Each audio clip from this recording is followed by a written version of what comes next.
Не оправдался, я почему все нормально.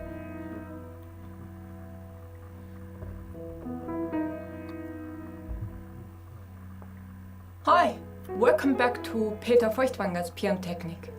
In chapter 3, I'd like to approach the ballade number 4 by Chopin. This time, I'm going to show you some special fingerings by Feuchtwanger. His fingerings are thought not just to make it easier to play, but also in order to form natural and musical phrases. Let's get started.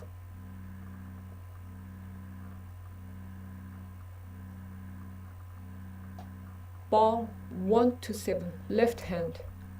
Here, there would be no technical problems, but I'd like to show you the fingering.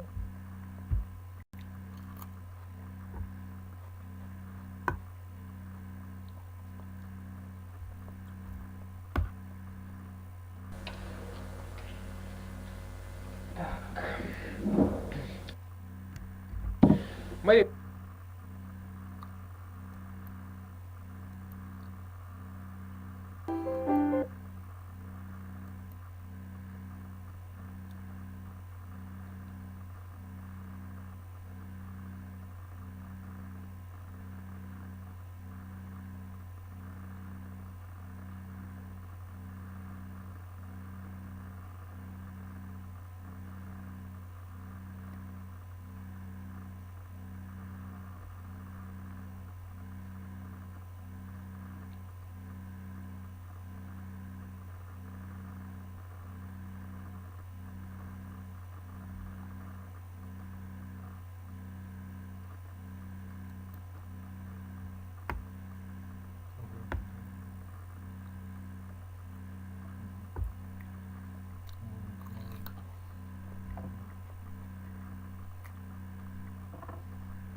Hello everybody.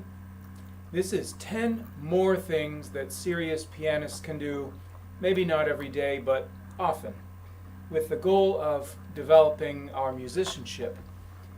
I came to realize that there's no way that a teacher or a school can really show me everything that I need to know, that I need to be very active teaching myself. And I realized after serving on faculty for a number of years that the stuff I was using every day, the knowledge I was using every day, either for my own playing or for teaching, the vast majority of it I found out myself, built upon the foundation that my teachers gave me, but after building that foundation, you keep going and you learn things on your own, and those are the things that really, really help you. So these are things you can do to build your own musicianship. First of all, number one, the composers you are playing, go find non-piano pieces by the same people. So if you are playing Mozart sonatas, go listen to Mozart concertos or go listen to the Mozart Requiem. I've put a list down in the description of equivalencies, sample equivalencies for this task. And the reason for this is because I believe that many composers use the piano as a kind of sketchbook for larger forces of choir or orchestra or chamber music.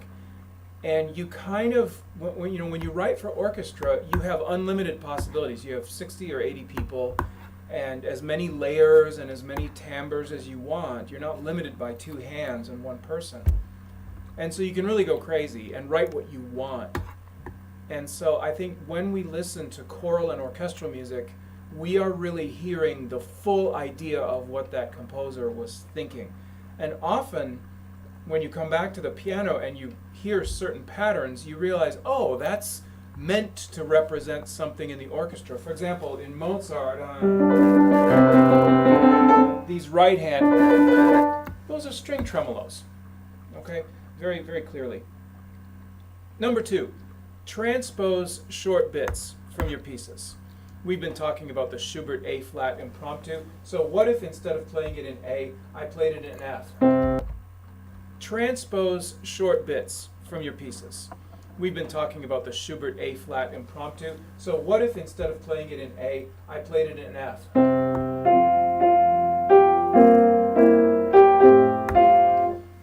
Suddenly, I can't depend on remembering to push that black button or that white button.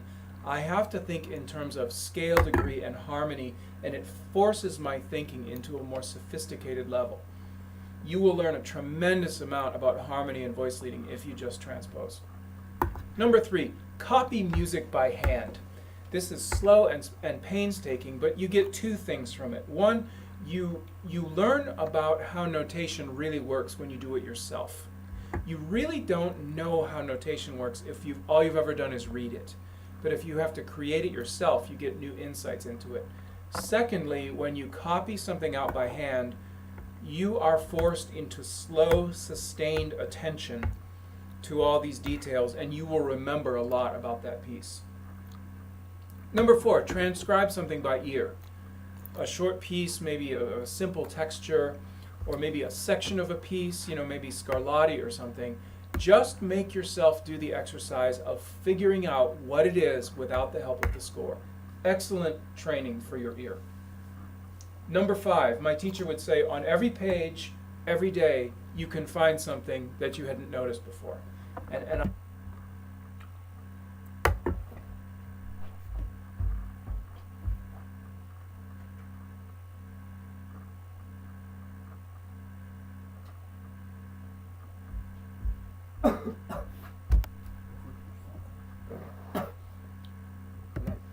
I thought, there's no possible way that's true, and I went and looked at everything I was working on, and sure enough, every day I found little details that I had not noticed before. On every page, every day, you can find something. Number six, write out a progression from one of your pieces and improvise or compose over it. Okay? So what we could do, if we went back to the Bach B-flat prelude, so I could take those same chords and just do something simple with them, maybe add a note to the figuration.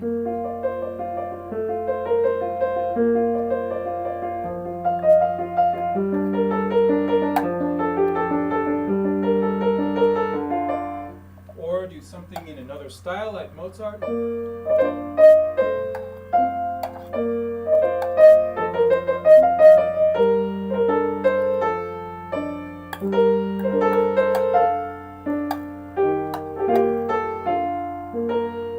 Something like that.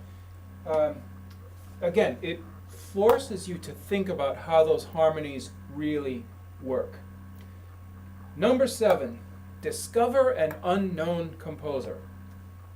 You know, we have our favorites, you know, Bach, Beethoven, Brahms, and so on. But when you think about that time period, you know, the so-called classical period, every city of any size had at least one highly trained musician. So there are hundreds and thousands of these people who left tons of music that's very interesting.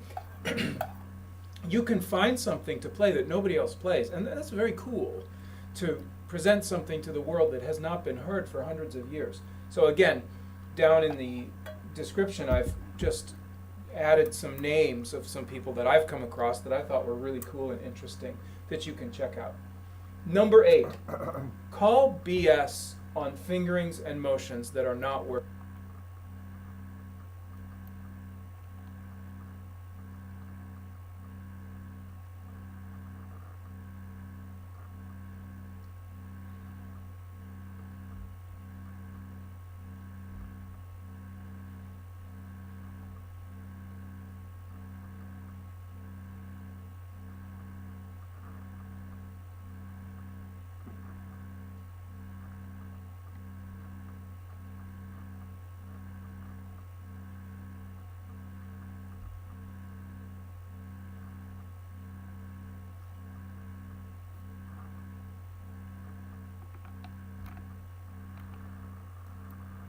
Working.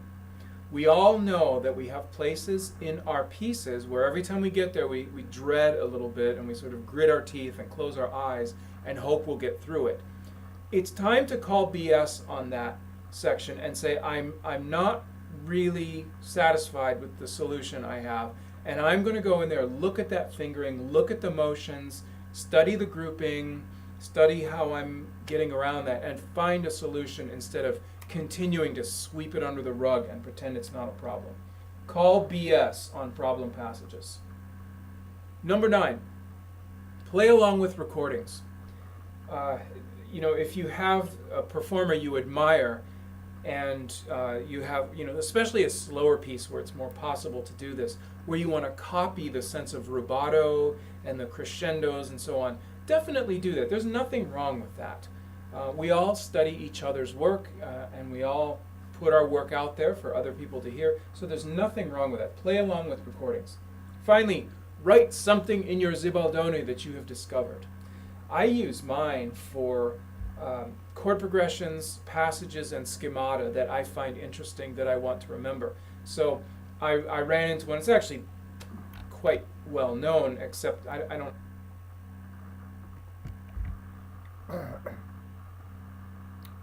Работающий уже, да?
don't know that I'd ever memorized it.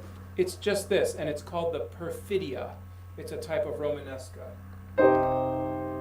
It's quite well I want to remember. So I ran into one. It's actually quite well known, except I don't know that I'd ever memorized it. It's just this, and it's called the perfidia. It's a type of Romanesca.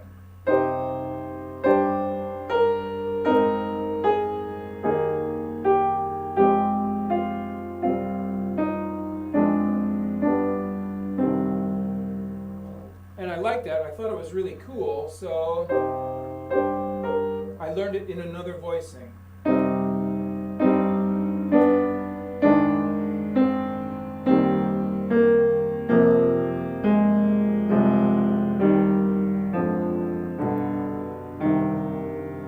So now that is available to me whenever I want to play that little progression. I wouldn't have remembered it unless I wrote it out. So number 10, write in your Zibaldone. Maybe you have ideas of how we can go about building our own musicianship. Put them in the comments if you feel like it. And we'll talk to you next time. Ciao. Ciao.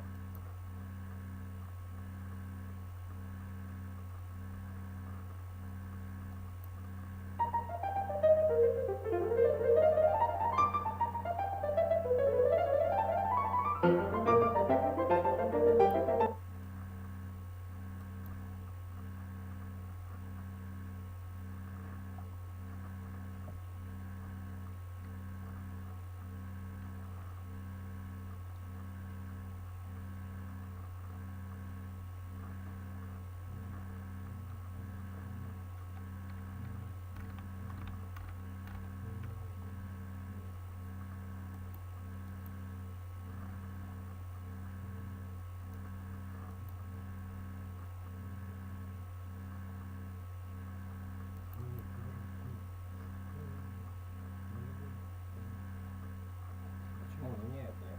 Тебе я так думаю, что...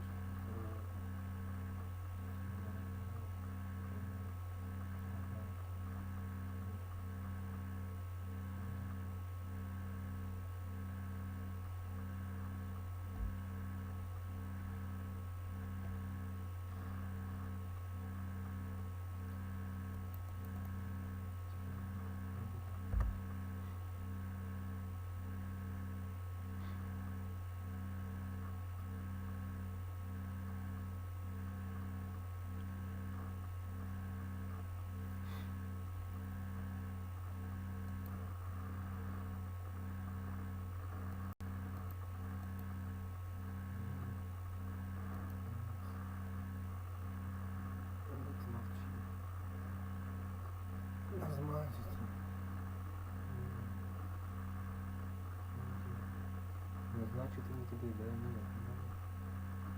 Заседание твое продолжается, заседание твое, заседание.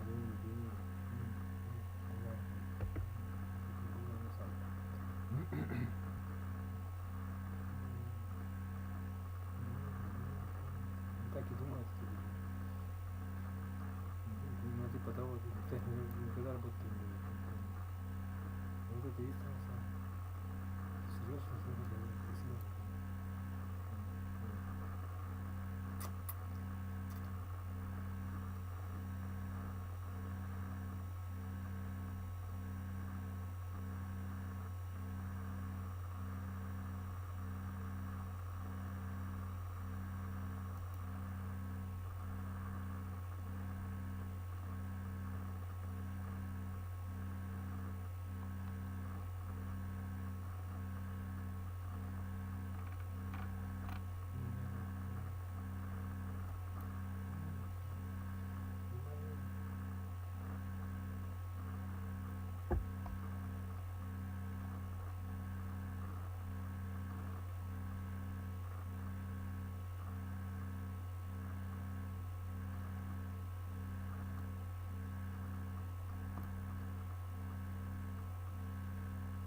так думаешь, так вот это и есть она сама.